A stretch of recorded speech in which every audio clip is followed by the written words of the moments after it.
Hello, glad to have you back.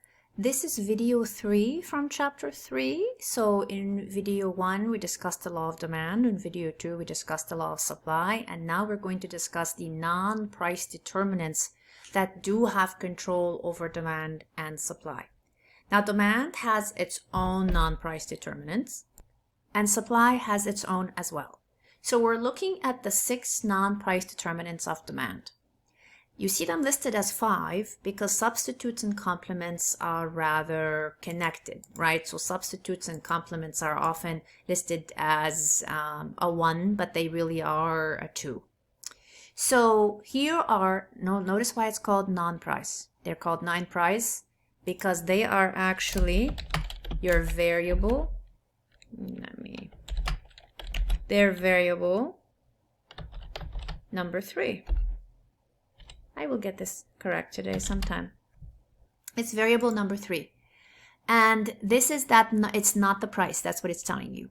So any one of these 6 things is actually capable of shifting the curve, because if you remember what we said, demand itself only changes if there is a shift in the curve. So I have this little graph here for you as a reminder that you're dealing with more than one curves, and the points you're looking at are on multiple curves. So in this case, you actually have at the same price different quantities, quantity 1 or maybe 2. This is the original. When it shifted to the left, you're looking at quantity so actually this one looks like first it started in the middle, then it shifted to the right, quantity 1, then shifted to the left, quantity 2.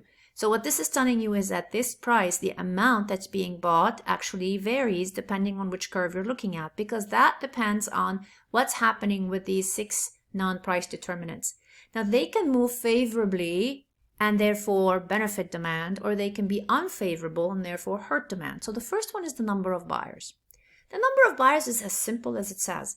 More people buying the same thing, more of the same thing is bought, right? So when Tesla first got introduced, the number of buyers was way lower. Eventually more and more buyers, due to income, due to the fact that the car was improved, due to increased tastes and preferences, a bunch of other reasons, more buyers were coming onto the scene. Because there are more buyers, they're buying more in number. Obviously, 100 people will buy more chocolate than 10 people, and 1,000 people will buy more chocolate than 100 people, etc., right? Now, number of buyers shrinking is going to have a leftward effect, a leftward shift on demand. And the number of buyers can shift. I mean, think of when we went from VHS, for instance, to DVD. Well, obviously the DVDs are going to replace the VHS users. So a lot of buyers are switching to a different technology. The number of buyers that remains for VHS shrinks. That's going to cause a leftward shift in the demand curve.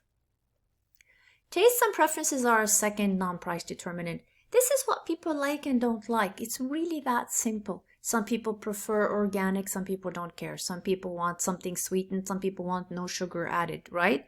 So tastes and preferences dictate how much gets bought. The buyer's tastes and preferences are very much relevant, which is why you see things like customization on a mass level, you see individualization, you see companies trying to say, okay, we don't just offer one flavor but many, we don't just offer one color but many, one texture but many, because they know that different people have different tastes and preferences, and the more they can cater to that tastes and preference, the more they're going to get buying happen for their product. So the consumer's tastes and preferences are a key point. Obviously, if we lose taste and preference to something, like for instance, we're moving now into a world where we're noticing more and more shift towards if not being vegetarian or vegan, but maybe eating less animal-based products. So a lot of people who are not allergic to dairy might give up dairy. Well, that means that companies have to start making something, let's say a coffee drink in a can now also comes with oat milk instead of cow's milk. Why? Because of the tastes and preferences that people are experiencing in order to keep buying that product, right? 3 is income. Very clearly, the more income we have, the more we consume. The lower the income, the less we consume of the same thing, but also of many different things. We often say things like, oh, when people get older, they start to consume things they didn't consume when they were younger. It's really not often the age. It can, but It's more often than not that we have more income now. I didn't start painting until a little bit later. Why? Because I could afford now the canvas and the paint. There was an age where I really couldn't. I had to prioritize my basic bills, and it left like no money for exploration. You might find that you love consuming travel, but you can't do it in your 20s as well as you can do it in your 30s and 40s, etc. That's your income dictating what you buy and how much of it you buy.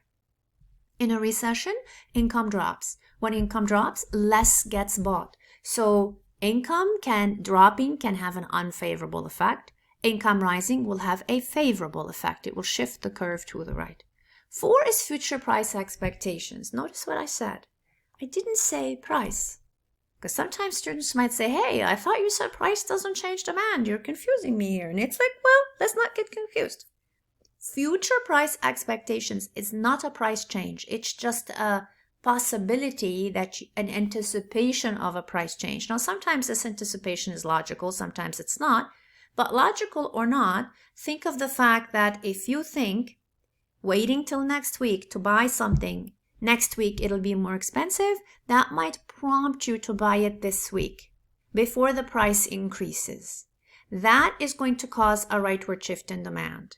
If you think the prices might drop, like for instance, if somebody says to you, hey, we're having a 20% sale next week, you might put back that pair of pants or that blouse or whatever it is you were trying to buy and wait until next week so you can actually purchase it on sale. That will reduce the demand. So if we think future price expectations are going to be higher, we rush and buy now, and that increases the demand, shifts it to the right. If we think future price expectations are going to be lower, we hold off. We want that better value. We hold off and we go and we purchase that product next week, and that causes a leftward shift in demand.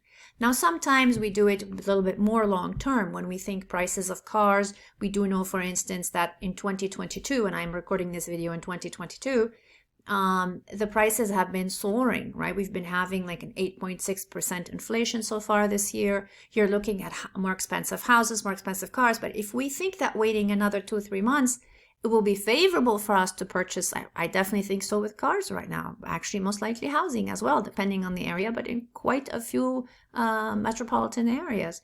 If you wait a little bit, perhaps you can purchase at a better price. And so that will see a leftward shift in demand. Substitutes and complements. A substitute is an instead of product. We all identify substitutes. We very rarely have a product that no matter what, this is the product we always buy. And even if we do, it might be for several months, but maybe not for several years. So every product, not every product, but pretty much most products have some sort of substitute. So for instance, you have a favorite milk, right? Like I definitely prefer the Khalifa brand, for instance, of plant-based milks.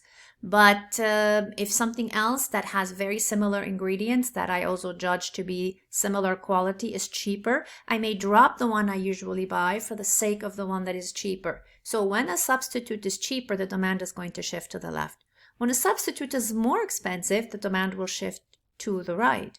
So for instance, you are considering a second brand of cereal because the two are very similar level of fiber, similar level of sugar, etc. They're both organic. You kind of like them both, but one of them is more expensive, then you will actually shift to the other one, and the other one will end up seeing an increase in the demand. So a cheaper substitute, that's going to be a leftward shift in demand for the product at hand. A more expensive substitute, it's going to be a rightward shift. 6 is a complement. A complement is a go-with product. These are products that are consumed together. Now, sometimes they are direct complements, sometimes indirect. Direct would be like this, the jar, the straw, the smoothie that is inside the jar. They go together, right? They hand you the whole thing at once. That's a direct complement. An indirect complement might be the napkin. You don't have to have a napkin to have this drink, but we pretty much reach for a napkin. That's an indirect complement. The idea here is, for instance, what happens to the demand for these jars? Well, the more expensive the juice that is inside this jar, the lower the demand is going to be for the jar, because that is going to hinder how many jars you end up with. So a more expensive complement will actually reduce the demand for the jar. But a cheaper complement, like if the juice on the inside is cheaper, you'll need more jars because you're going to end up with more of those units that are going to get bought. So cheaper complement, rightward shift. More expensive complement, leftward shift. These are your non-price determinants. Now, if it's a car, it's going to have different, like what applies to it is going to be a little, what is a complement to a car? It's not going to be the same as a complement to a drink, etc. But pretty much you can understand that these, here they are. Number of buyers, tastes and preferences, income, future price expectations, substitutes, and complements. Now, if I ask you to give them to me for a product, don't invent something on your own, right? We don't just make up new ones. Here they are. You just apply them to that particular product. Okay, you have a great one, and I will see you in the next video when we discuss the non-price determinants for the law of supply.